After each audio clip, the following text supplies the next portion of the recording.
Hello and welcome to Glimmer of Genius, episode 9. My name's Luke, I make YouTube videos. On the line with me is level 2 judge Grant David and cardboard trader Simon Wright. You both alright? Yeah. Tired. Tired. Yeah, well, at least you've got an excuse. I'm tired for no real reason. Bit of a sleepy day today. I've just had dinner as well, so I'm feeling very, very lethargic. So we're going to kind of muddle on as best we can. You got to have dinner. Just rub it in, why don't you? I know, living the high life of not having two newly born children. But no, in the episode today, we're just going to kind of talk a little bit about Hour of Devastation in a very kind of broad sense. Talk about our pre-release experiences. Grant's got a brew that he's going to have a little chat about later as well. It's silly. Silly, excellent. As well as a new little segment that I have for today's show. Test it out, see how we get on with that as well, for a bit of a giggle. So fasten your seatbelts. Okay, Grant, first of all, what have you been up to this week in Magic? Not very much, actually, to be honest. I've not been playing Magic as much, spending a bit more time with Warhammer at the moment, as Simon. Yeah, we did. So we're going to talk about that. But yeah, so I've been looking a lot at stuff, and I think I touched upon it last week. I've kind of made the decision, at least maybe for like a block or two, to kind of come out standard for a bit and focus more on modern and possibly actually legacy. I think we talked a couple of episodes ago again about someone maybe starting a proxy legacy kind of thing near us, which would be quite cool. So at the moment, I've just been kind of looking at the new cards and looking at them with sort of modern lenses on. It's kind of difficult for me to get into the swing of. So yeah, as a result of that, I haven't been doing any pre-releases. So I haven't done since Born of the Gods, I think. Maybe before that. No, Dragon's Maze, actually. That was And as a result, I haven't really been doing much with Hour of Devastation yet. You'll be pleased to know then, Grant, as it's a modern season, the shop's switching their Monday night schedules from just the first Monday of the month being modern to actually every other Monday being modern. Excellent. When's that start? And that starts from next week. So the 17th will be modern, and then every other week from then on. For the next 2 months is a test period to see how it goes. Because that's the thing, like, I quite like playing modern at Dice Loon like once a month. I'm always tempted to take a deck that will do at least like fine, like living end, but at the end of the day I do want to just test some stupid decks. But if that's every other week, then I don't really mind losing, say, a couple in a row or whatever, if it's just to test something silly. So that's good. That's it. We put on more events so you can play worse. Excellent. That'll fit right in with Luke at the moment. Ouch. So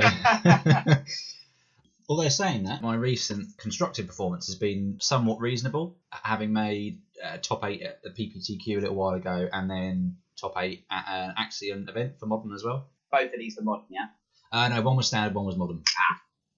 So that I talked about it a little while ago on one of the other episodes about the PPTQ one. That was Black White Zombies, so I'm not going to go into that again. But yeah, the recent one was Modern, and it wasn't a PPTQ, but it was just a Comprel event that Axion put on. There's this store up in Amersham, and they're quite famed for putting on obscene price support. Yeah.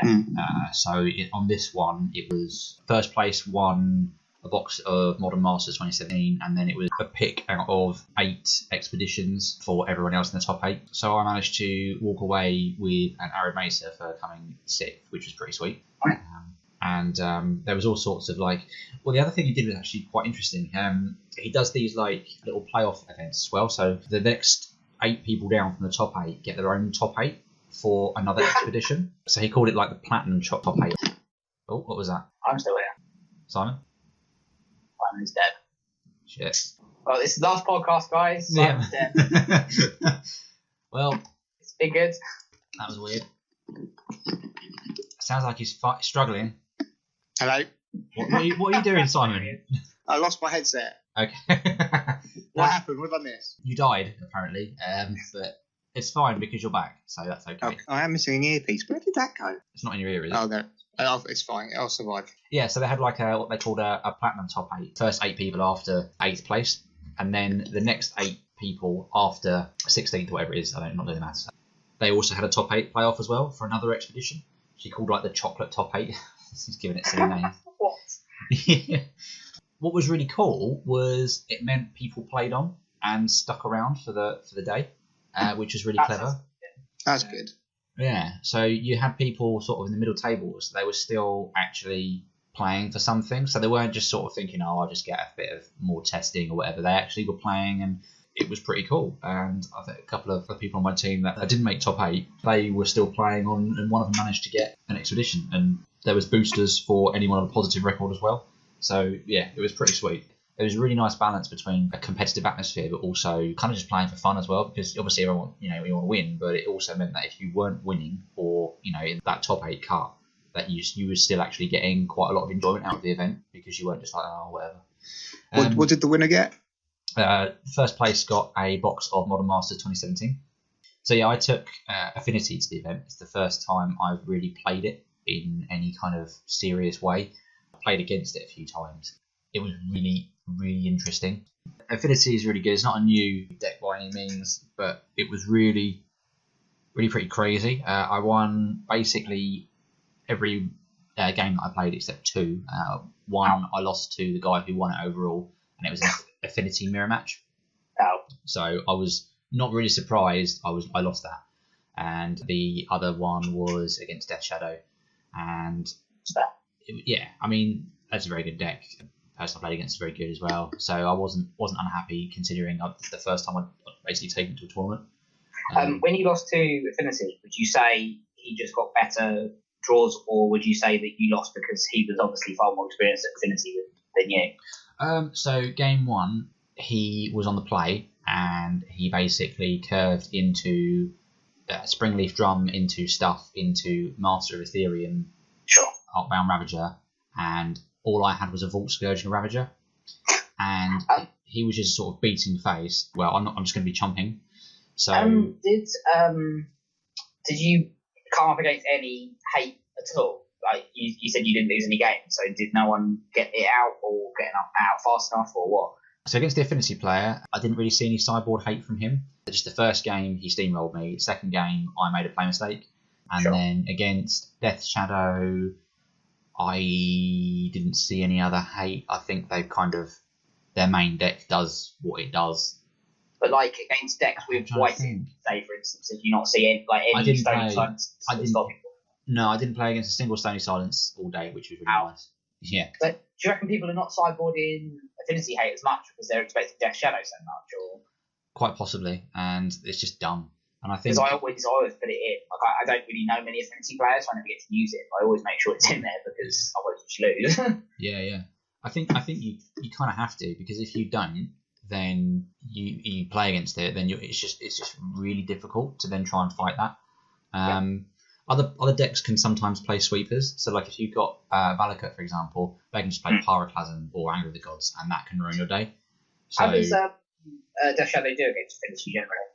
I overheard someone say that they think it's fairly even, and I would potentially agree with that. I think, bearing in mind the massive caveat to this is I haven't tested the matchup all that much, so I would, in this initial sort of experience I had, I would say it's ever so slightly favoured towards Affinity, and the reason being is if you can they don't play sweepers. Death Shadow don't tend to sweepers as far as I'm aware.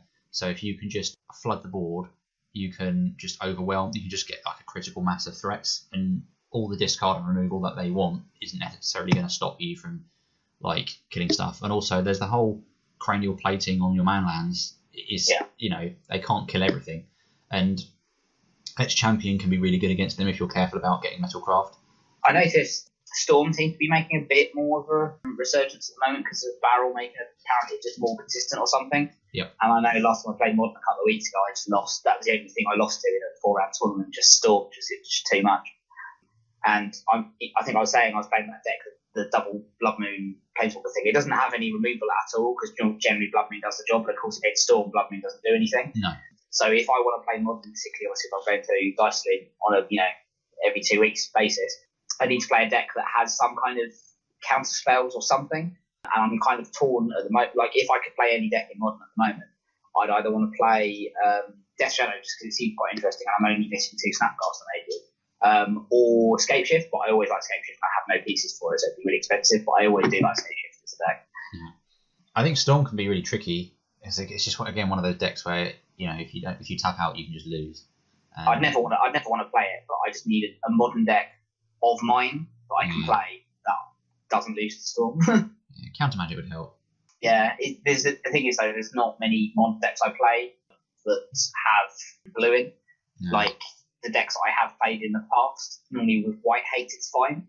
Yeah. Because like Affinity, you cover that with it. But against Storm, particularly now that it can go off quite consistently turn 2, turn 3 now, the rule of laws or whatever else I would put in normally that it's white against Storm just it's not quick enough anymore. No. I think I have to have a deck with blue in, and I think the only way I'm going to do that and still be happy with the deck is either play, like I said, Death Shadow, or I had a few decks kicking around with Geist Saint Traft, which I really like as a card.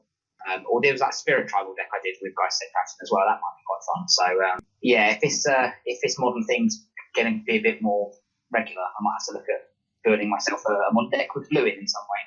Yeah. Are you going to the GP in Birmingham? No, I don't think so.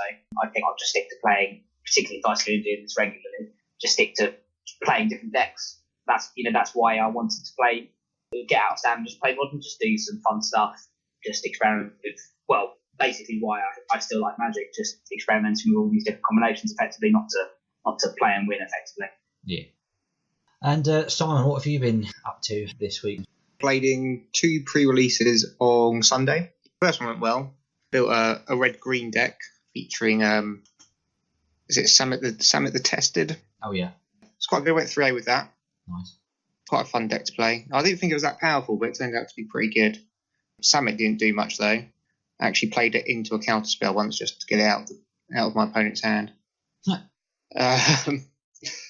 It was weird building decks this time. Usually, like when I'm opening the packs, I put them all into the different colours, keep the rares to one side, and the first one is see my rares and see what colours they're in, then look at that to see if I can make something work with the best rares I've got. But this time, the first one I went to was to check my lands to see what deserts I had. Yeah. Because they were actually quite important. Deserts are great. I tried to make sure I played at least 3 in both my decks. Yeah. To make sure that you hit it consistently, just to get the extra effect of some of your creatures. Yeah, definitely. I had a nice little combo with Endless Sands and Quarry Beetle, which I didn't notice until around round 2 when I spotted it on the table. But Endless Sands is a desert. You can tap it and pay 2 to exile target creature you control. Yep. And then tap it and pay 4 to sacrifice Endless Sands. Return each creature card exiled with Endless Sands to the battlefield under its own control. And Quarry Beetle lets you, when it enters the battlefield, you may return target land from your graveyard to the battlefield. So you just keep endlessly recurring Endless Sands back. It was great. That's hilarious. Yeah, so that was great. Went 3-0. I was feeling quite chuffed.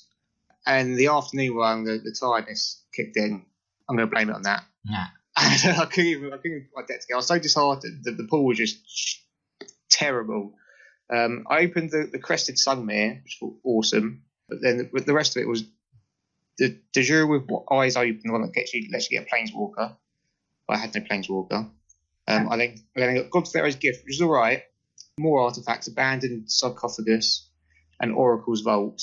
And I got a Hazaret's Favour and a foil Hazaret's Favour in the same pack. It was terrible. And I was so disheartened. I went, right, I'll try and put something together with the horse. And I went white-blue in the end because I had the flying guy that gives all your tokens vigilance and flying.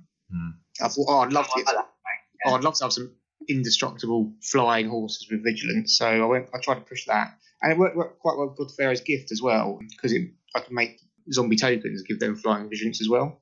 That was the plan. It never, ever came together. No. So it was just as soon as the horse came onto play, it just got killed, and that was my only threat. The rest of the deck was just really weak flyers.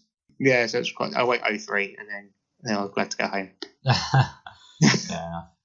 But I liked the set. It was fun. Lots of cool stuff was opened. One of my friends opened in his prize packs for the first pre-release. He opened an Invocation Blood Moon and a Nicol, and then opened his second seal pool for the afternoon, and opened an Invocation Sunder as well. Jeez. So yeah, he won Sunday, all of Sunday. Must have been laughing. He was. I wasn't too happy. No. My double Hazaret's Favour. Oh, never mind. But yeah, no, it was fun. Everyone enjoyed the pre-release. I'm looking forward to draft. I've got draft on Friday and again on Sunday. Nice. I'll hopefully play all those. Were there any standout cards for you in Limited that you sort of maybe either didn't kind of think about before or you knew was good, but it was reaffirmed? Like anything particularly powerful or good? Yeah, the Quarry Beetle. Yeah. I only used the trick with the endless sand, but I was thinking about the other deserts as well, which have tricks attached to them. You know, the ones you liked last week, Grant, we were talking about don't come into play tack, but they have a little trick attached to them as well. So you can keep reoccurring those as well. Wait, which one? There's a cycle of them, one for each colour. So the green one is they're the oases, I think. Yeah. So the green one is they're nice. Those are, yeah. So it's quite fun. What else is good? The Locust God annihilated me. Yeah, it's crazy. I know what I liked. Really odd one, but again with the deserts, really good. It was the snake. No, it's even more obscure. Wall of Forgotten Pharaohs. That is so obscure. I don't know what that is. It's a 2-mana wall with Defender. Love it. 0/4. So I just put it in just to hold the ground a bit. I was short of a couple of low drop creatures. I wanted to ramp up into my bigger guys. But if you own a desert, you can tap it to deal 1 damage to target player. So actually, all out of was it Dragons of Tarkir? I think you paid black to make it do 1 damage. Oh yeah, it's a lot better. Oh, it was a 1/0/5. What colour is it? Colourless. It goes in any deck. But yeah, so the deserts do now have impact. Or a desert in the graveyard. That's cool. Yeah. Yeah. Which is really nice because obviously you got the tap cycler ones. Is that I did one pre-release online, and I also like echoing everything you said. Like I played as many deserts as I could, 3 tap ones and 2 untap ones, and they were great. And I had the Hydra that gets bigger if it's got a desert in the bin or a desert in the battlefield, and I had that wall as well. So deserts do seem like they're actually really relevant. I also had that card that when it enters the battlefield, you enchant and a creature your opponents control, and then it taps it if you control the desert, and then it won't untap in your untapped step. There's very limited mana fixing unless you're in green, and even still, then not loads. I don't know. I feel like there's quite a lot. You've got mana lift is back, which is interesting to see. I haven't seen that for a while. Oh yes, I didn't actually know that was in the set. I sat down and saw someone open opposite me. Yeah. I like the art for it, and it's good that it's common. Sometimes artifact mana fixing is like uncommon. It's not very useful. Yeah, but if the desert goes past in your colour, or it's a colourless one, you'll probably take it. If you haven't picked up a few already, I think they are worth picking up a couple. Keeping your eyes open for them. If they're in your colour, you wouldn't take a random off colour one. I don't think. No. In addition, about Hour of Devastation, weirdly enough, you mentioned him already, was the Locust God. Just been doing some practice games in Magic Online. I played against that already, and it's just absolutely disgusting. There was because the sets they've got the set all out again early as well. Yeah.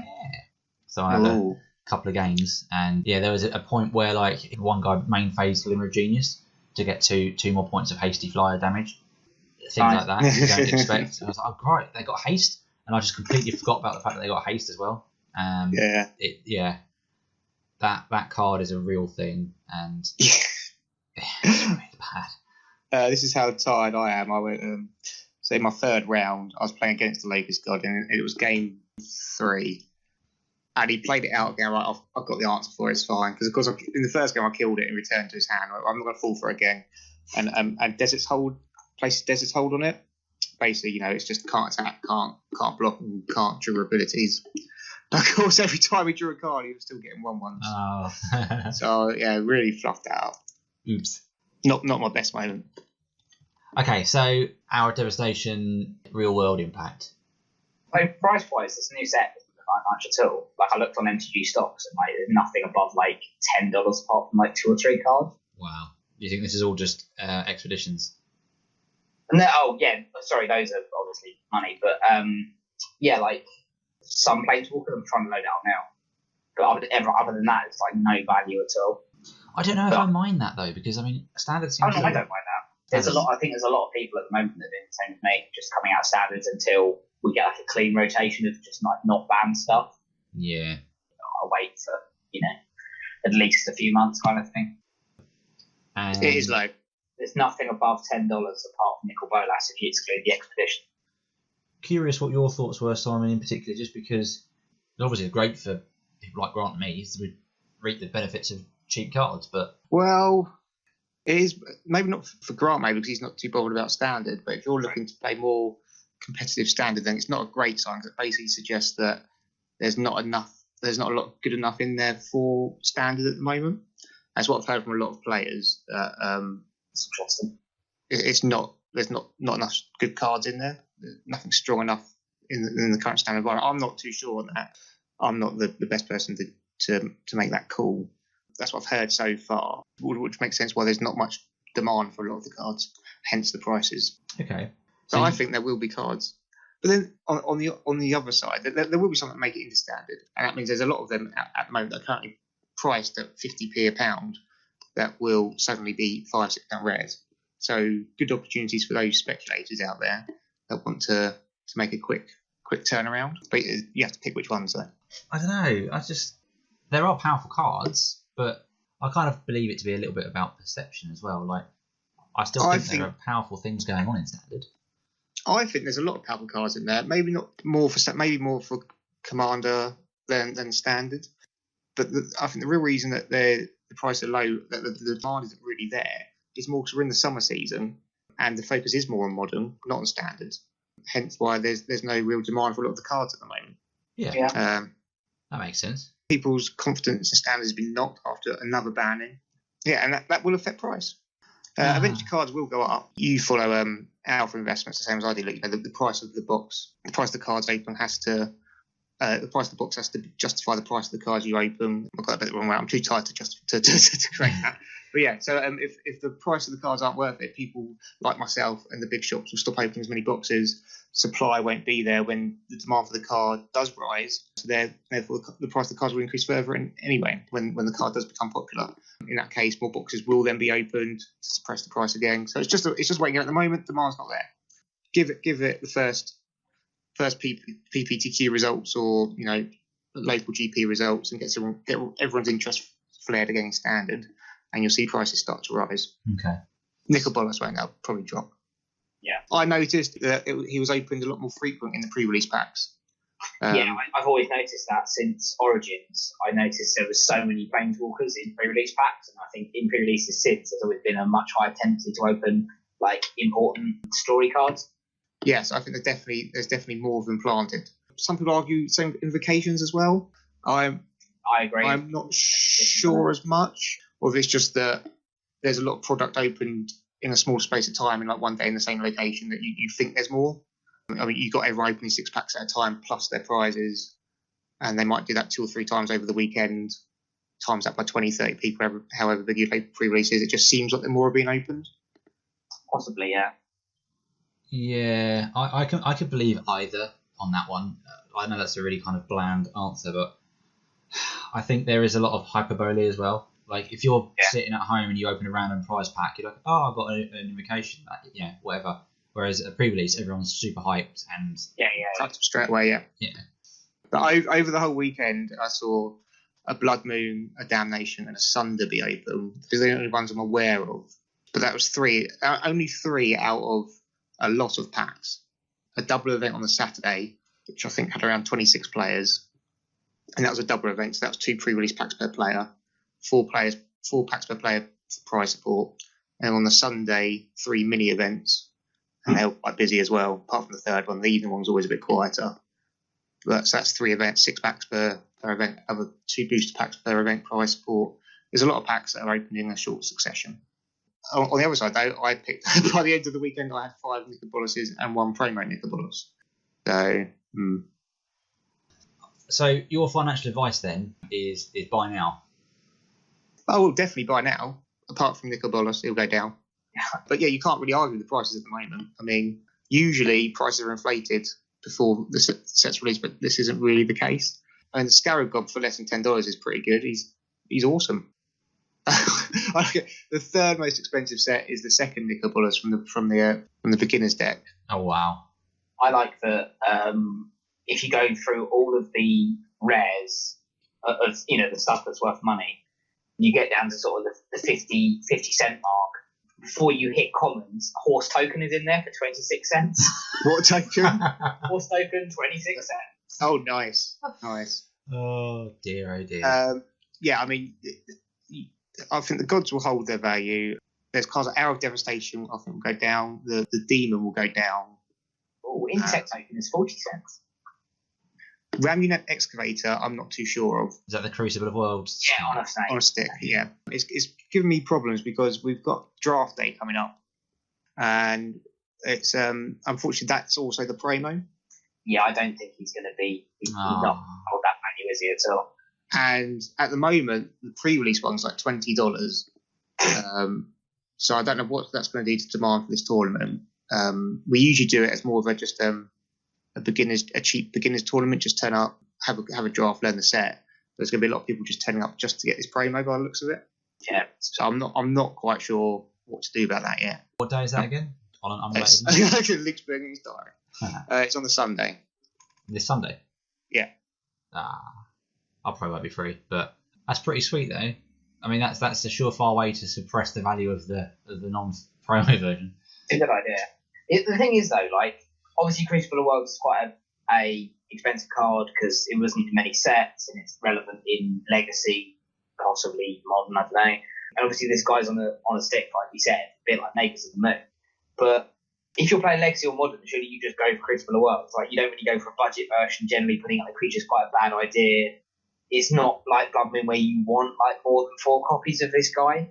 So unless he's going to be super relevant in Standard, which I don't think he is, I don't see why he's that expensive unless I'm missing something. No, there's a lot. There's just he's expensive. A lot of people hype and going, "It's Crucible Worlds on the stick. That's amazing. It's so much better than Crucible Worlds. It's on a stick." Blah blah. And the fact is, we just said it's not. Crucible Worlds is better. It goes in every deck. Any deck that wants to run it, because it's colourless. It doesn't die to removal, so yeah. It's just yeah. Yeah, that's I don't know what idiots are saying that a version of Crucible of Worlds that dies to Lightning Bolt is better than the version that doesn't die to Lightning Bolt. I mean, that's just like what decks run Makers of the Moon and not Blood Moon. Literally none of them. Yeah, that's the argument. Yeah. So a couple of those at the top will drop a bit. A $4 Planeswalker. That's crazy. Yeah. Before the set's even released, that's how little demand. I mean, that would usually be at least $20. If this was in the Amonkhet set, that'd be a $20 card. It's like Arlene Court because she's literally the same cost, and I think the last few sets have shown that green red really isn't a thing, so maybe that's why she's so cheap. But even Arlene Court, like you said, like $15 before the set was released, and then she just went down to obviously that price as well. But yeah, the set hasn't even come out yet. What you want to look at instead is the cards in the dollar range, the $1.50 range that have potential. So I'm looking at maybe Hour of Revelation or Pride Sovereign. Maybe Pride Sovereign, probably not. One person I know is quite heavily invested on the new Manland. Oh yeah. Currently sitting, I think that's around a dollar rare at the moment. So a Manland for 2/3, but you have to have a land in your graveyard. Exile it. I don't think I like that. If it was like discard a land card or sacrifice a land, that's fine. But I don't the fact that he gets rid of it permanently. Yeah, I mean, I'm not sure what decks he's arranging where your lands are going into your graveyard, apart from Delirium decks. But because it works well with Groundskeeper and obviously that Crucible of the Worlds thing. But that's only if you can put graveyard back into your hand. If you exile it, you can't. So yeah, I'm not sure about that. Yeah, I'm struggling with that, if I'm honest with you.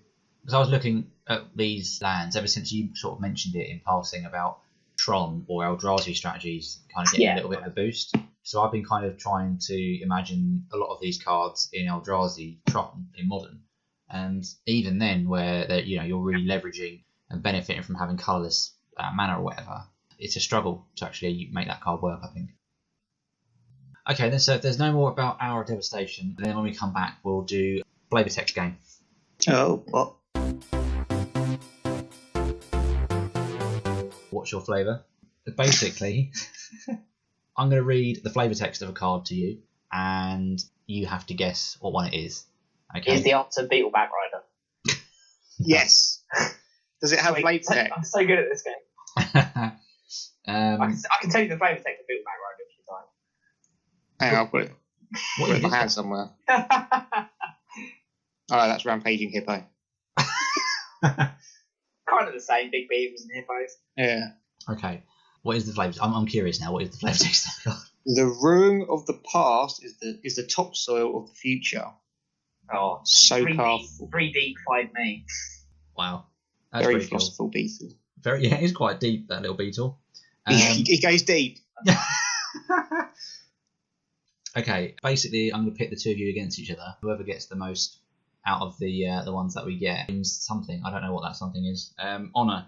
I don't need that. I can't even remember the name of half the cards. That's fine. If you can describe it, I think that's fine. Yeah. So Simon, we're going to start with you. This is an easy one. Oh no. And it is Ashes Can't Be Embalmed, Neheb, Initiate of Arncrop. Oh, I know that one. That was from Amon Cat. Don't know the name of the card though. 'Cause I mentioned it in one of our episodes. You did? Oh, I don't know. Oh dear. He's an initiate of. I don't know who it is. I know. But it's a red card. Yeah. And that's all I've got. Grant, do you know the answer? I was just going to say Magma Spray. Boom. Nailed it. It was, wasn't it? It was. And I thought that was really unfair because you mentioned how much you liked the flavour text of that card. And I thought I was just giving you away a point there. No, as I said, I'm going to be shit at this game. Okay. Grant. Again, I think this is quite an easy one for you, but we'll go with it. And it is heavy light flooded across the landscape, cloaking everything in deep crimson. Blood Moon. Yeah, that was too easy. You had as much of a chance on your one there, Simon. But no, yeah, that's the closest I'm going to get. Okay, we'll go with this one.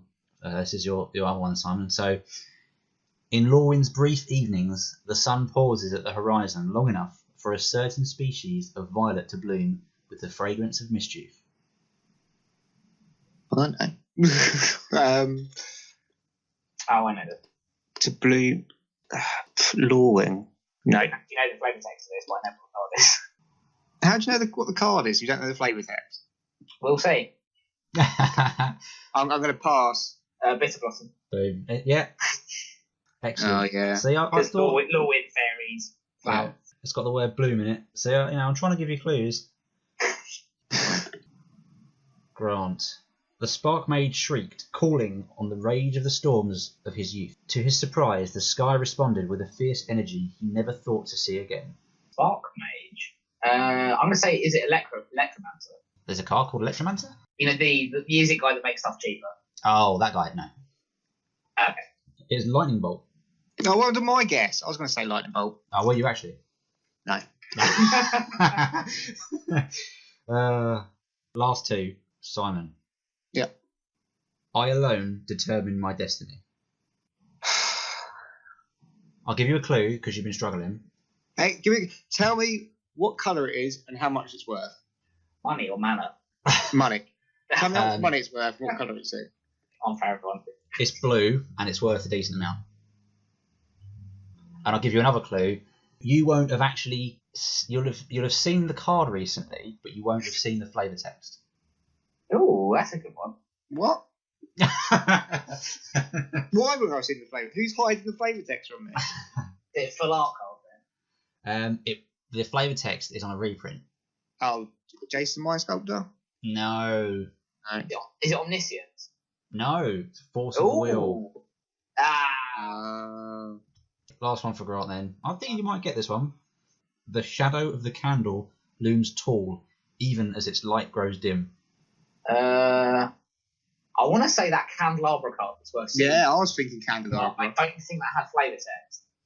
I'm going to say the candelabra of Talmudera, whatever it's called, but I think that's wrong. No. I'll pass it over to Simon, and because I feel like you might need the clue again. Half of the card name is in the actual flavour text. Say it again. The shadow of the candle looms tall, even as its light grows dim. Death Shadow? Yeah. Ooh. Yeah, got one. Got one. Yeah. So restored a bit of dignity there, but Grant clear winner. Excellent. So I tried to give ones there that actually had at least half a chance in the well, name. not very. Quite obvious one. Well, not obvious, but not obscure cards. Yeah, I'm not going to pick like 3rd edition commons and be like, guess that. I try and pick cards that actually either you will just know, like Magnum Spray, or you can kind of clue from the text. That was my little flavour text game. Thanks for playing. Prizes will be in the post. So the next thing we want to do is have a little chat about the deck. This crazy deck that you can't make up. Yeah. So to start off, it's based on the deck called Eggs, which does anyone know what that is? No. I feel like I should. So Simon, you familiar with this deck at all? I am aware of the name. Okay, so is it a combo deck? Yeah. So there's a deck in Modern called Eggs, basically, that runs things that are like eggs, so like chromatic star, chromatic sphere, Conjurer's Bauble, Lotus Bloom, that sort of thing. Well, Lotus Bloom's not a good example of an egg, but the things you crack open for mana, normally they're free. They actually run Prophetic Prism from Calabash, actually. But generally, you run all these things, and then you run Faith's Reward, which was in Conspiracy, and it's an older card as well, which is a 4-mana white card, and you return everything to the battlefield that was put into your graveyard this turn. So you make lots of mana, you keep doing this to make basically infinite mana, and then you either like cast an Emrakul or Banefire or something to kill them. I find that a bit boring, particularly because it's a bit like Storm, where you're doing a numbers game where you're just gaining up a bit of mana and then you keep doing it. This deck kills them by shuffling their library, which is absolutely hilarious, and I just love it to bits because it uses, not only does it kill them with shuffling, but it uses one of the cards from Future Sight, which is a mechanic that has only been ever on one card, which is Gravestorm. So there's a card in Future Sight called Bitter Ordeal, which has the mechanic of Gravestorm, which is basically Storm, but rather than Storm from how many spells you've cast, it's Storm from how many things have gone to the graveyard this turn. And basically it's kind of like Cranial Attraction. So you look through their library, you take one card from it and exile it. It's not copies, you just literally take one card. And then they shuffle their library, obviously. You then combine this with a card called Psychogenic Probe, which is a 2-mana artifact from Mirrodin, which no one will ever have seen before, which is basically whenever the opponent's library would be shuffled, they still shuffle it, but it also does 2 damage to them. So you put down this probe, you do the eggs thing, so you make loads of spheres, make loads of stars, crack them open, bring them back with face reward. That's like 4 things in the bin. You then play the spell, bring them back to it again, like 8, say, for instance. So that's 8 instances of something going to the graveyard. You then do Bitter Ordeal, so you look for a card in their library, you repeat that 8 times, so that's 9 times they shuffle the library, 9 times 2, 18 damage, you can do it more if you like, that kind of thing. It's ludicrous, silly, and killing the opponent by shuffling their library is just wonderful, and I want to play this deck. Death by shuffling. But yeah, it can kill them turn 3, turn 4. Oh, blimey. It's a combo deck. You can do it, because you technically got ramp because of Lotus Bloom, which obviously if you spend turn 1, you get that, you do Face Reward. You bring them back, you get the mana, because all you need the mana for is, because Fatal will pay for itself, because you'll do 4 things, get it back with 4 mana, then you'll have access to 4 mana again. All you need is 3 mana for Bitter Ordeal, and hopefully you played Psychogenic Probe on turn 2 or something. But to go through the deck, it's got some lands, it's got like 18. It's got 4 Chromatic Spheres, 4 Chromatic Stars, 4 Conjurer's Baubles, 2 Lotus Blooms, 2 Prophetic Prisms for some reason, 4 of these probes, obviously the Psychogenic Probes. It runs Bitter Ordeal, the thing with Gravestorm. It's got Gataxian Probe, which obviously means you'd have to change that now. It's got a card called Mana Season, or I don't know how you pronounce that actually. It's a card from Kamigawa, which is red and 1. You can sacrifice as many lands as you want, and you add 1 colourless mana for each land you sacrifice. So again, if you're going to win that turn, it doesn't matter if you sacrifice all your lands. It's got Reshape, which you'll know. You sacrifice an artifact, you pay some extra mana, you search your library for an artifact, put that into play. So that's obviously use that for the probe. Serum Visions it runs as well, and then it runs basically Face Reward, and that's it. So eggs, recurrence, and this probe with the Gravestorm, and they die basically. No Spirit Guides? No Spirit Guides, no, but I think actually editing this deck, if I was to play it now, because I haven't edited this deck since like 2 or 3 years ago, I'd probably replace the Cataxian Probes with Spirit Guides maybe. Yeah. That's not bad, but yeah, it's a very silly deck. And killing the opponent by shuffling their library, I would like to do that even if I lose every single other game. Even just slamming it down turn 2, and they're like, oh, I don't really want to fetch lands or cord for stuff now. That hurts. Stop that. No, I like it. Does it have a sideboard? Sideboard. I've got Disenchant, Engineered Explosives, Array, Pact, Negation, and Silence. I don't know why for each reason. Been a while since I've looked at this. If anyone's interested in the deck list, if you look Scrambled Eggs, it's called, because eggs, but shuffling, so scrambled. If you look at Scrambled Eggs deck in Modern, hopefully you should find it. But yeah, it's eggs, but just with Psychogenic Probe and Bitter Ordeal. That seems insane. Yeah, it's one of my favourites out of the silly decks I've got, just from winning through means that you didn't think were even possible. So we'll see you on Monday then, Grant. I unfortunately don't have this deck. I need 2 Lotus Blooms and some other random stuff, but I think if Modern's every other week, I might have to actually build this deck. What do you need for it? It's not very expensive at all. Oh, actually, I say that this card from Future Sight, the Bitter Ordeal card, is $7. What? The great one with Gravestorm. Whether that's just because it's quite old or whether that's because It's people one of a actually kind, want to isn't build it? this insanity, I don't know. Lotus Blooms are quite expensive now as well. Yeah, they're $12. But yeah, Bishop Deal, $7, who knew? Probably just because it's unique. Yeah, there's a few feature sites, cards like that. Cool. So that is all for now from us. Thank you very much for listening. If you enjoyed the show, give us some feedback on our Facebook page. You can search up Glimmer of Genius, follow the group, and keep up to date with whenever we are sending out podcasts. We can also be found on the MTG Cast network. That is mtgcast.com, as well as our own podcast website, which is glimmerofgenius.podbean.com. Also, if you're interested in even more Magic the Gathering content, then please check out my YouTube channel, Vincent Games, which you can find in the description below, or search up Vincent Games on YouTube. Once again, thanks very much for listening, and stay tuned for more. Right, catch you later. See you later. See you later.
What's your flavour?